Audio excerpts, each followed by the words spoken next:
पढ़ाई करने के लिए मोटिवेशन चाहिए। बिल्कुल सही बात है। एक कहानी से शुरुआत करते हैं जो हर स्टूडेंट को मेहनत करने के लिए मोटिवेट करेगी। एक समय की बात है, एक गांव में दो दोस्त रहते थे। एक का नाम था रमेश और दूसरे का सुरेश। दोनों ही एक ही स्कूल में पढ़ते थे और बहुत अच्छे दोस्त थे वो। लेकिन दोनों में एक बहुत बड़ा डिफरेंस था। रमेश मेहनत करने में विश्वास रखता था, जबकि सुरेश हमेशा शॉर्टकट्स ढूंढने की कोशिश करता था। एक दिन दोनों जंगल में खेलने के लिए गए। घर के पास में जंगल था, दोनों खेलने के लिए चले गए। जंगल में उन दोनों ने एक बड़ा पेड़ देखा। उस पेड़ पर बहुत सारे फल लगे थे। दोनों ने सोचा कि अगर उन फलों को तोड़कर खा लेंगे ना तो उन्हें बहुत मजा आएगा। अब देखो, दो बंदे हैं, रमेश और सुरेश। दोनों की प्लानिंग अलग अलग है। रमेश ने क्या सोचा कि वो पेड़ की तरफ जाएगा और मेहनत करके फल को तोड़ेगा और फिर खाएगा। लेकिन सुरेश क्या था, उसने सोचा कि वो एक लंबी लकड़ी ढूंढ करके लाएगा ताकि उसे ज्यादा मेहनत ना करनी पड़े। दोनों की प्लानिंग अलग थी क्योंकि दोनों अलग अलग इंसान थे। रमेश पेड़ पर चढ़ने लगा और धीरे धीरे फलों तक पहुंचा। उसने कुछ फल तोड़े और खाने लगा। उसने खाना स्टार्ट कर दिया। इसी बीच सुरेश जो था ना, जो उसका दूसरा फ्रेंड था, उसने जंगल में लकड़ी ढूंढने का प्रयास किया, लेकिन उसको कोई लकड़ी नहीं मिली। ऐसी कोई लकड़ी नहीं मिली जिसको वो फेंक करके पेड़ पे मारे और फल नीचे आके गिर जाए। अगर कोई लकड़ी मिली ना तो वो पेड़ पे लगी हुई मिली। उस लकड़ी को वो फेंक नहीं सकता। क्यों? क्योंकि वो उसको तोड़ नहीं सकता, क्योंकि वो पेड़ पे लगी हुई है।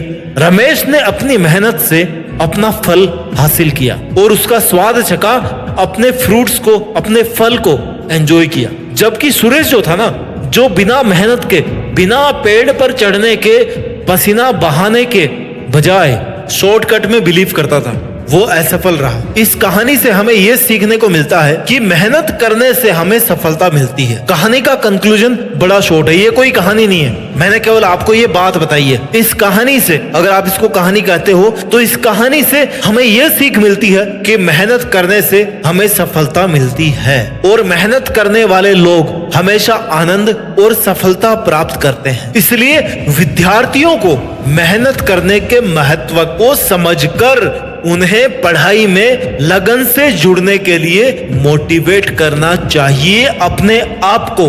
बिकॉज बिना मेहनत के ना कुछ नहीं मिलने वाली। अगर आज आप स्टूडेंट हो और मान लो फॉर एग्जांपल मैं आपकी उम्र को मान के चलता हूं, आप 15 से 25 साल के बीच में होंगे, है ना, इससे थोड़ा सा प्लस माइनस होंगे। आपके पेरेंट्स ने आपके ऊपर बहुत मेहनत करी है आपको इस लेवल तक लाने के लिए। आप जो आज अपने रूम को बंद करके पढ़ाई करते हो ना, अपने कंप्यूटर को खोल करके उसके सामने पढ़ने की जो एक्टिंग करते हो, अपनी बुक्स को खोल करके पढ़ने की जो एक्टिंग करते हो ना, I am right my dear, acting करते हो। ऑनेस्टली अगर पढ़ते ना तो आज पढ़ाई करने की जरूरत नहीं पड़ती। लेकिन फिर भी चलो मान लो आप अपनी जगह पे ईमानदार हो, आप ठीक से पढ़ाई कर रहे हो, तो आपको अपने माँ बाप के एथिक्स से, यानी कि आपके माँ बाप कैसे हैं, हर किसी के माँ बाप अच्छे होते हैं। क्यों? क्योंकि उन्होंने अपने जीवन की मुश्किलों को देखा है, उन्होंने प्रैक्टिकली फेस किया अपनी लाइफ की मुश्किलों को। आपको अपने माँ बाप से मोटिवेट होना चाहिए। हर वो इंसान जो अपनी लाइफ में बहुत कुछ करना चाहता है, स्पेशली ये अगर वीडियो मैंने स्टूडेंट्स के लिए बनाया ना, जो स्टूडेंट्स अपनी लाइफ में बहुत कुछ करना चाहते हैं, उनको अपने माँ बाप की तरफ देखना चाहिए। उनके माँ बाप ने पुअर फाइनेंशियल कंडीशंस के बावजूद भी उनका पालन पोषण ऐसा किया है ना, जैसा ऐसा लगता देखकर कि जैसे मान लो किसी अमीर आदमी ने अपने बेटे का पालन पोषण किया है। अगर कोई माँ बाप अपने बच्चे का ऐसे पालन पोषण करते हैं तो उस बच्चे की क्या जिम्मेदारी होनी चाहिए? उसकी पहली जिम्मेदारी होनी चाहिए कि वो अपने माँ बाप के एफर्ट्स को पहचाने, क्योंकि जब तक वो अपने माँ बाप के एफर्ट्स को नहीं पहचानेगा ना, तब तक उसकी जिंदगी में कुछ नहीं होने वाला अच्छा। तब तक वो अपने माँ बाप की जो मेहनत है ना, उसका कर्ज नहीं चुका सकता। आप अपनी इंपॉर्टेंस पहचानिए, अपने माँ बाप की इंपॉर्टेंस पहचानिए, क्योंकि उन्होंने अपनी लाइफ में इतने स्ट्रगल्स देखे हैं, इतनी मुश्किलें देखी है, जितनी आप शायद अगले 50 साल तक नहीं देख पाओगे। अगर इस दुनिया में कोई भगवान का दर्जा ले सकता ना, तो वो है केवल आपके माँ बाप, यानी कि योर पेरेंट्स। बिकॉज वो आपको इस दुनिया में लेकर के आए हैं और उन्होंने आपसे ज्यादा मुश्किलें फेस की है और उनको आपसे जिंदगी को जीने का तरीका मालूम है। माँ बाप ना लाइफ में केवल एक बार मिलते हैं, दोस्त 1000 बार मिल जाएंगे, गर्लफ्रेंड बॉयफ्रेंड 1000 बार मिल जाएंगे, लक्ष्य 1000 बार मिल जाएंगे, 1000 लक्ष्य बना सकते हो आप अपनी लाइफ में, लेकिन माँ बाप जहां से आप पैदा हुए हो ना, उसको आप सेकंड टाइम भी क्रिएट नहीं कर सकते। वो केवल one and single only one incident है या घटना है इस ब्रह्मांड की जहां से आप पैदा हुए हो।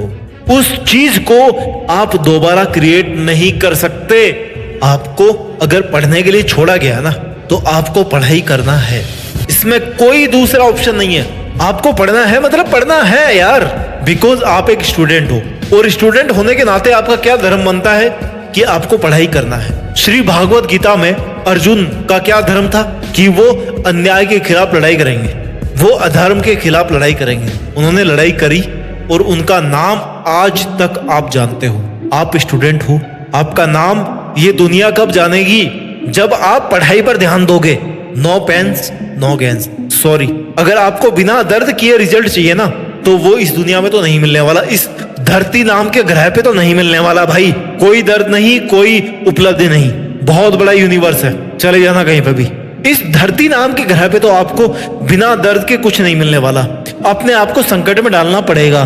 कैसे डालना पड़ेगा? आपको मेहनत करनी पड़ेगी। आपको अपने माँ बाप के द्वारा जो की गई जो मेहनत है ना, उसको जस्टिफाइड करना पड़ेगा कि उन्होंने जो मेहनत करी आपको यहाँ तक डेवलप करने के लिए। अगर आप उस मेहनत को जस्टिफाई कर सकते हो ना, तो आप अपनी लाइफ में कुछ भी कर सकते हो। Because you are the son of a real man, you are the daughter of a real man. आपको इस इंपॉर्टेंस को पहचानना है, जो मैंने आपको इस वीडियो के शुरू में एक कहानी के जरिए समझाने की कोशिश करी कि आपकी लाइफ में यह पढ़ाई कितनी इंपॉर्टेंट है। अपना ख्याल रखिए, मेहनत कीजिए, खूब ज्ञान अर्जित कीजिए, और मेहनत करके ना इस देश में अपना ही नहीं बल्कि दुनिया में, इस पूरी पृथ्वी पर भारत देश का नाम रोशन कीजिए। जय हिंद, वंदे मातरम।